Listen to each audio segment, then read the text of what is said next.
প্রচুর ঝাল, প্রচুর মানে অতিরিক্ত ঝাল দিয়ে দিয়েছি, খেতে পাচ্ছি না। এটা ভীষণ ঝাল, আমার গোটা মুখ জ্বলছে। একে তো গরম, তার মধ্যে এত ঝাল। Hey guys, welcome and welcome back to my channel. আশা করি তোমরা সকলে ভালো আছো, আমিও ভালো আছি। বাট এর পরে আর ভালো থাকবো না, কারণ আজকে আমি যেই চ্যালেঞ্জটা করছি সেই চ্যালেঞ্জটা করার পর আর ভালো থাকার কোনো প্রশ্নই ওঠে না। কারণ আজকে আমি খেতে চলেছি 24 ঘন্টা স্পাইসি ফুড এই গরমের মধ্যে। ভাবতে পারছো তোমরা? ভাবলেই কষ্ট হচ্ছে, তাই না? বাট আজকে আমি এই চ্যালেঞ্জটাই করতে চলেছি। তো চলো বেশি বকবক না করে ভিডিওটা স্টার্ট করা যাক। তো এখন বাজে সকাল 9টার, এখন হচ্ছে ব্রেকফাস্টের টাইম। ব্রেকফাস্টে আমি ভেবেছি ইপি খাবো, তো চলো ইপি বানানো যাক। তো এখানে আমি ইপি বানানোর জন্য জল বসিয়ে দিয়েছি। এবার জলের মধ্যে আমি ইপি দুটো দিয়ে দেবো, তারপর এর মধ্যে আমি এর মশলাগুলো দিয়ে দেবো। মশলা দেওয়া হয়ে গেছে, এবার আমি এর মধ্যে একটু নুন দিয়ে দেবো, আর সব থেকে ইম্পর্টেন্ট যেটা হচ্ছে লঙ্কার গুঁড়ো। এই লঙ্কার গুঁড়ো দিলে তবেই তো ঝাল হবে, তাই না? এই লঙ্কার গুঁড়োটাই না ভীষণ ঝাল, একটুখানি দিলেই ঝাল হয়ে যায়। জানি না আমার কি হবে এবারে। এটা না জাস্ট হয়ে এসেছে, এটাকে কিছুক্ষণ আমি ফুটতে দেবো, তারপরে এর জলটা টেনে গেলে আমি তুলে নেবো। তো এখানে আমি ইপি নিয়ে চলে এসেছি, দেখলেই বোঝা যাচ্ছে যে কতটা ঝাল হবে। আমি ভীষণই ঝাল দিয়েছি, এবার খেয়ে দেখা যাক।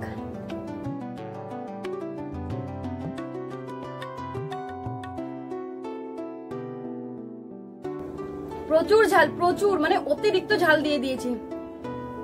এত ঝালকে আমি মরেই যাব, কালকে সকালে আমাকে আর কেউ খুঁজে পাবে না। ঝাল হলেও এটা কি এখন আমাকে খেতে হবে তাড়াতাড়ি, যতটা পারি এটাকে খাওয়ার চেষ্টা করি, কারণ বেশিক্ষণ রাখলে আর খেতে পারবো না, মুখ জ্বলবে।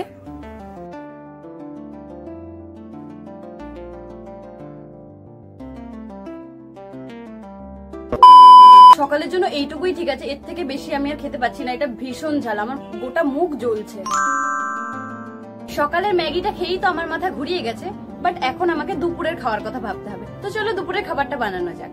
দুপুরে আমি খুবই সিম্পল একটা জিনিস বানিয়েছিলাম, সেটা হচ্ছে ভাজা ভাত, যেটা আমি প্রায় বাড়িতে করে খাই, বাট এত ঝাল করে খাই না, সেটা আলাদা ব্যাপার। যাই হোক, তো প্রথমেই আমি তেলের মধ্যে পেঁয়াজ আর লঙ্কা দিয়ে দিয়েছি। এবার এটাকে একটুখানি নেড়ে নেব, তারপর এর মধ্যে আমি দিয়ে দেবো আলু কুচি, কারণ আলু ছাড়া তো আমি খেতেই পারি না, আলু আমার ফেভারিট। আমি তো ম্যাগিতেও আলু দিয়ে খাই, বাট এটাই দিইনি, সেটা আলাদা ব্যাপার। এবার এটাকে নেড়ে এর মধ্যে আমি দিয়ে দেবো টমেটো কুচি, তারপর আর একটুখানি নেড়ে নেব, তার মধ্যে দিয়ে দেবো হলুদ আর লঙ্কার গুঁড়ো। যেহেতু আমি আগেই তোমাদের বলেছি এই লঙ্কাগুলো ভীষণ ঝাল, আমি এবারে একটু কম দিয়েছি, কারণ আগের বারে অতিরিক্ত ঝাল হয়ে গেছিল। আলুগুলো প্রায় সেদ্ধ হয়ে গেছে, এবার আমি এর মধ্যে ভাতটা দিয়ে দেব, আর এটাকে 5 মিনিট এভাবে নাড়াচাড়া করে ভালো করে মিক্স করে আমি এটাকে নামিয়ে নেব। তো এই চলে এসেছে আমার দুপুরের খাবার। দেখতে পাচ্ছ লঙ্কা, এগুলো আমি কি করে খাবো আমি নিজেও বুঝতে পারছি না। আমি এর মধ্যে নুন দিতেই ভুলে গেছিলাম, এখনো নুন কম লাগছে, একটু কম ঝাল আছে মনে হচ্ছে এর মধ্যে।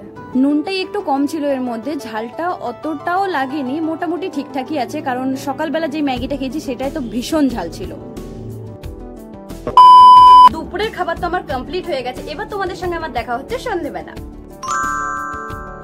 বিকেল হলেই না আমার চাউমিন, মোমোস, ফুচকা এইসব খেতে ভীষণ ইচ্ছে করে, তার জন্য আজকে আমি নিয়ে এসেছি ফুচকা।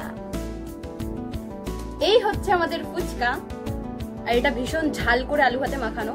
এতটা ঝালও হবে না, তার জন্য আমি লঙ্কা অলরেডি কেটে রেখেছি, মানে এইটাই ঝাল না হলে কাঁচা লঙ্কা দেওয়া হবে। আজকে আমার হালত খারাপ হয়ে যাবে, তারপরে আমি খাবো। এই হচ্ছে আমাদের ফুচকা। এবার এর মধ্যে আমি দেব আলু ভাতে, ঝাল তো আছে। এবার এর মধ্যে আমি দেব লঙ্কা, এই যে কাঁচা লঙ্কা, এগুলো ভীষণ ঝাল। এবার এটাকে খাওয়া যাক।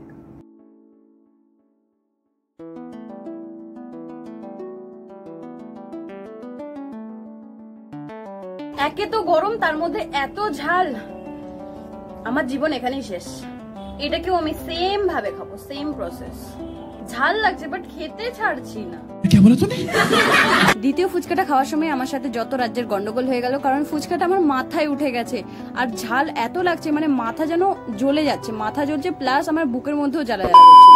গাইস, আমি অনেক ঝাল খেয়ে নিয়েছি, দুটো ফুচকা খেয়ে আমার শেষ, আমার মাথায় উঠে যাচ্ছে এত ঝাল, আমি আর খেতে পারবো না। তোমাদের সঙ্গে দেখা হচ্ছে একদম রাতের ডিনারে।